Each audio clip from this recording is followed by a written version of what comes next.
আমি তারেক রহমান স্যারকে স্যালুট জানাই। অবশ্যই আমার পরিবারটা অবশ্যই দেখবেন, তাহলে আমার মনটা অনেক খুশি থাকবে, আমার চোখ দিয়ে পানি ঝরবে না, বুকে কষ্টে থাকবে না। আপনি কি বলে উচ্চারণ আমার এটা হয় না, আপনার ভুল ক্ষমা আমার দেখবেন। 1.5 বছরে 500 টাকা, 700, 2000, 1000, এইভাবে 1.5 বছরে 10,000 টাকা আর কি। এই তো 1.5 বছর। অবশ্যই এটা দেখতে হবে, কেন আমরা বাংলাদেশের নাগরিক, অসহায় এলাকা, অবশ্যই এটা দিতে হবে।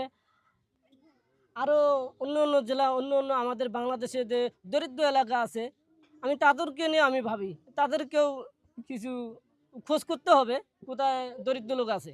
আপনি একটু আপনার কথা বলেন।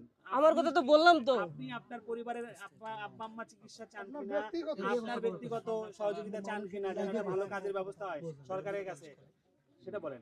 সারা দেশেরটা অবশ্যই অসুস্থ থাকলে তো অবশ্যই চিকিৎসার দরকার আছে, পৃথিবীতে বেঁচে থাকলে অবশ্যই দরকার আছে। আমি ভাবতে পারি নাই আমি কন্টেন্ট ক্রিয়েশন এরকম আমার পেজ এরকম হবে, আমি ভাবতে পারি নাই। আসলে আমি যেটা ভাবতেছি, আমাকে মনে হয় পুরো দেশবাসী আমাকে এরকম করতেছে, আনন্দ পাইতেছে, আমিও আনন্দ পাইতেছি, এটাই আর কি। আপনারা যে কত কষ্ট করে আসছেন, আপনারা অনেক কষ্ট করে আপনারা আসছেন, সেটা আমি জানি। কেন আমি সবসময় যাওয়া আসি করি, 2-4 মাস ঢাকা যাই আসি, যাওয়া আসি করি, অনেক কষ্ট হয় আমাদের।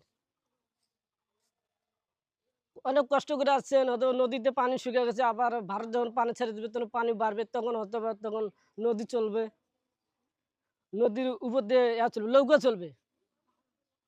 এইরকম দুর্গটি এলাকা। এখন নদীর পানি নাই, মাঠ ভরা শুধু বালু আর বালু। যার টাকা নাই সে বালুর মধ্যে পা হেঁটে যায়, আর যে টাকা আছে গাড়িটা নিয়ে যায়। এটাই নিয়ম আমাদের বাংলাদেশে। মরুভূমি এলাকা আমাদের নারায়ণপুর। শুধু নারায়ণপুর বলতে নাই, আরও অন্য অন্য এলাকায় আছে, ওগুলো এলাকা অনেক দুর্গটি। আমি চাই নতুন